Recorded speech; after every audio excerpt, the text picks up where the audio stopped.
Subscribe ಮಾಡ್ಕೊಳ್ಳಿ CTV Karnataka, ಪಕ್ಕದ bell icon ಕೂಡ ಕ್ಲಿಕ್ ಮಾಡ್ಕೊಳ್ಳಿ. ನಮ್ಮ ಹೊಸ ವಿಡಿಯೋಸ್ಗಳು ನಿಮಗೆ ನೋಟಿಫಿಕೇಶನ್ ಮಾತ್ರ ಬರ್ತದೆ. ಕೆಲವು ತಿಂಗಳುಗಳ ಹಿಂದೆ ಒಬ್ಬ ವ್ಯಕ್ತಿ ಆಂಬುಲೆನ್ಸ್ಗೆ ಸಹ ದುಡ್ಡಿಲ್ಲದೆ ತನ್ನ ಹೆಂಡತಿಯ ಶವವನ್ನು 10 ಕಿಲೋಮೀಟರ್ ಎತ್ತುಕೊಂಡು ಬಂದಿದ್ದು ನಿಮಗೆ ಗೊತ್ತೇ ಇದೆ. ಆ ವ್ಯಕ್ತಿ ಬೇರೆ ಯಾರೂ ಅಲ್ಲ, ಅವನೇ ದಾನ ಮಹಾಜಿ.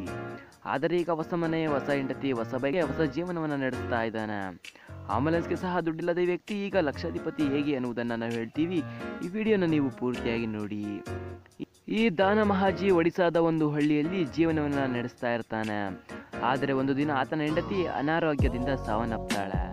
ಆಸ್ಪತ್ರೆಯವರು ಶವವನ್ನು ಮನೆಗೆ ತಲುಪಿಸಲು ಯಾವುದೇ ರೀತಿಯ ಆಂಬುಲೆನ್ಸ್ ಕೊಡುವುದಿಲ್ಲ ಮತ್ತು ಪ್ರೈವೇಟ್ ಆಂಬುಲೆನ್ಸ್ ಮಾಡಿಕೊಂಡು ಬರಲು ಈತನ ಬಳಿ ಹಣ ಇರುವುದಿಲ್ಲ.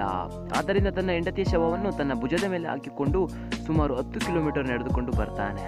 ಈ ವಿಷಯಕ್ಕೆ ಸಂಬಂಧಪಟ್ಟ ವಿಡಿಯೋ ಮತ್ತು ಫೋಟೋಗಳು ಆ ಸಮಯದಲ್ಲಿ ಸೋಷಿಯಲ್ ಮೀಡಿಯಾದಲ್ಲಿ ದೊಡ್ಡ ಸಂಚಲನವನ್ನೇ ಸೃಷ್ಟಿ ಮಾಡಲಿರುತ್ತೆ.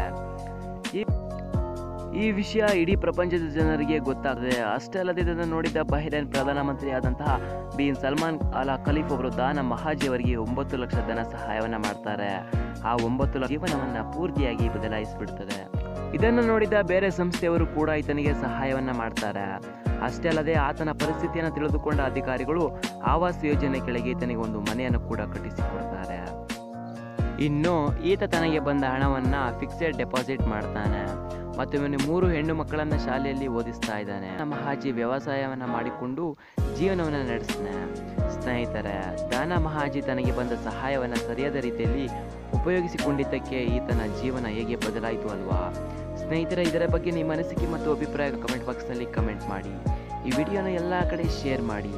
ಮತ್ತಷ್ಟು ವಿಡಿಯೋಸ್ಗಳಿಗಾಗಿ ನಮ್ಮ ಚಾನಲ್ನ ಸಬ್ಸ್ಕ್ರೈಬ್ ಮಾಡ್ಕೊಳ್ಳಿ. Thanks for watching.